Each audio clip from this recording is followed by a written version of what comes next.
हाँ तो दोस्तों, एक बार फिर से आपको नमस्कार। ए टू जेड स्टडी चैनल पर आपका हार्दिक स्वागत है। मैं नीरज बेनीवाल फिर से इलेक्ट्रिशियन थ्योरी का जो औजार विषय है उसको लेकर हम लोग आगे बढ़ते हैं और चर्चा करते हैं कुछ नए औजारों पर।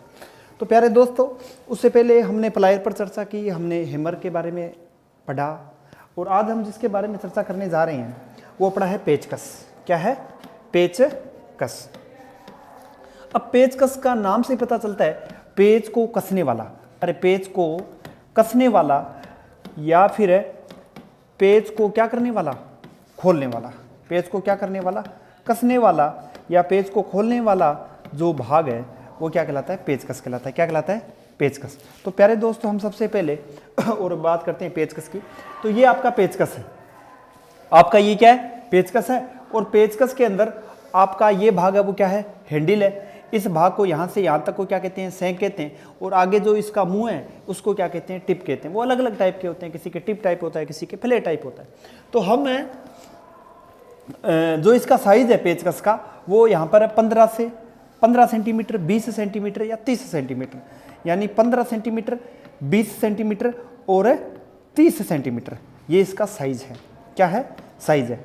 अब जो इसका साइज है वो आप अगर एमएम में बात करें तो 150 एमएम, 200 एमएम और 300 एमएम का साइज है वो होता है।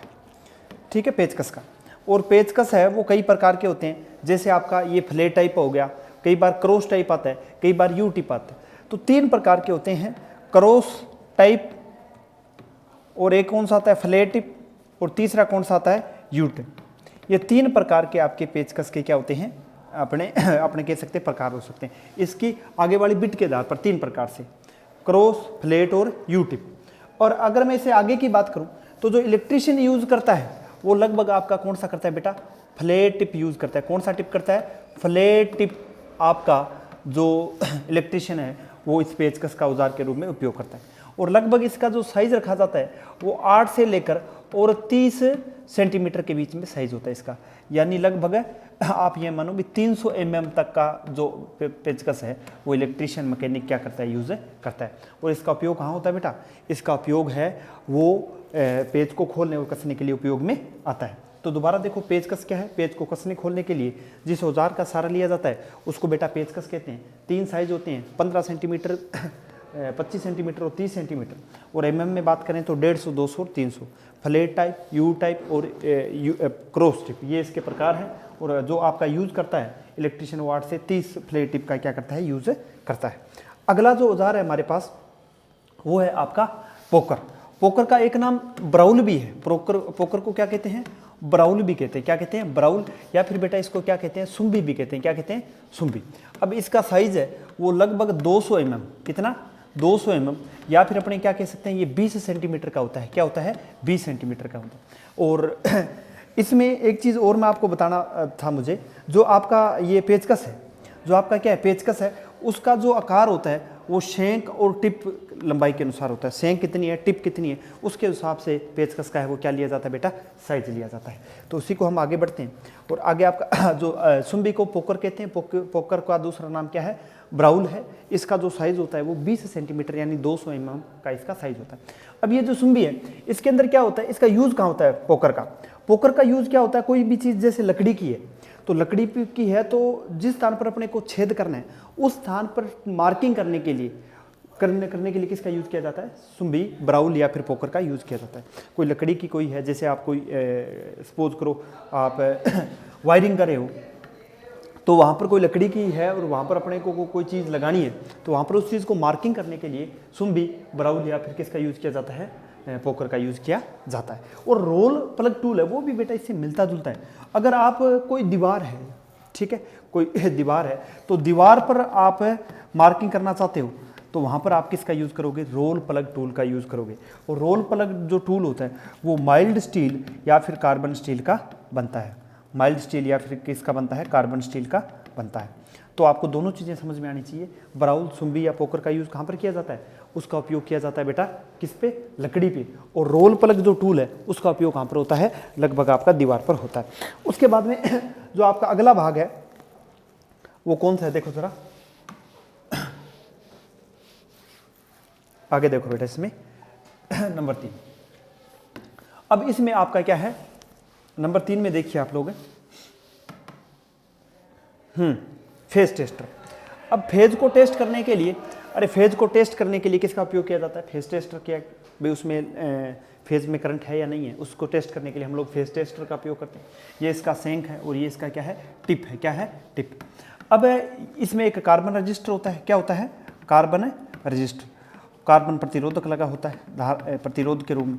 और यहाँ पर बेटा जो आपका ये है वो वहाँ पर नियोन लैंप होता है। ये प्रश्न परीक्षा में बहुत बार आता है। कौन सा लैंप होता है आपका, नियोन लैंप होता है। कौन सा लैंप होता है बेटा, नियोन लैंप होता है। और कार्बन का रजिस्टर होता है। और साइज इसका बता दिया, लगभग 80 mm या फिर अपने ये कह सकते हैं 8 mm के बीच, 8 सेंटीमीटर के बीच इसका क्या होता है, साइज होता है। और जो आपका फेज टेस्टर है वो बेटा एक प्रकार का क्या है, पेचकस ही तो है। उसका पेचकस की तरह भी हम लोग उपयोग कर सकते हैं, लेकिन फेज को और टेस्ट करने के लिए इसका किसका उपयोग किया जाता है, फेज टेस्टर का उपयोग किया जाता है। नियोन लैंप होता है। और जैसे ये अर्थ करेगा तो आपका इसमें जो नियोन लैंप है वो जल उठेगा, तो आपको पता चल जाएगा भाई इसके अंदर लाइन में धारा है या फिर नहीं है।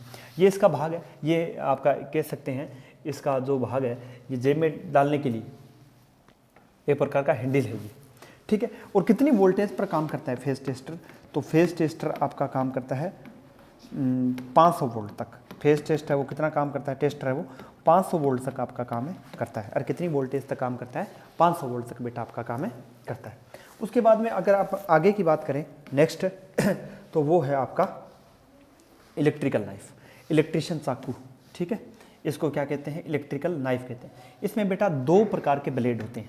एक ब्लेड है वो कम धार वाला होता है और एक ब्लेड है वो अधिक धार वाला होता है। इसमें कितने धार का, एक अधिक धार का ब्लेड होता है, तीखा होता है, और एक क्या होता है, कम धार वाला। एक क्या होता है, कम धार वाला ब्लेड होता है। अब जो अधिक धार वाला ब्लेड है वो आवरण को छीलने के लिए, तार के इंसुलेशन को छीलने के लिए, अरे भाई आवरण को छीलने के लिए, किसको छीलने के लिए बेटा, आवरण को छीलने के लिए, आवरण को छीलने के लिए या इंसुलेशन को छीलने के लिए किसका उपयोग किया जाता है, अधिक धार वाले ब्लेड का यूज किया जाता है। और जो कम धार वाला ब्लेड है उसका उपयोग किसी तार में से इनेमल हटाने के लिए और उस तार पर लगी किसी प्रकार की गंदगी को हटाने के लिए किसका यूज किया जाता है, दूसरे कम धार वाले ब्लेड का यूज किया जाता है। इसे क्या कहते हैं, इलेक्ट्रिशियन नाइफ भी बेटा कहा जाता है। अब इसमें देखो इलेक्ट्रिशियन नाइफ के अंदर हम एक और चीज़ दे सकते हैं।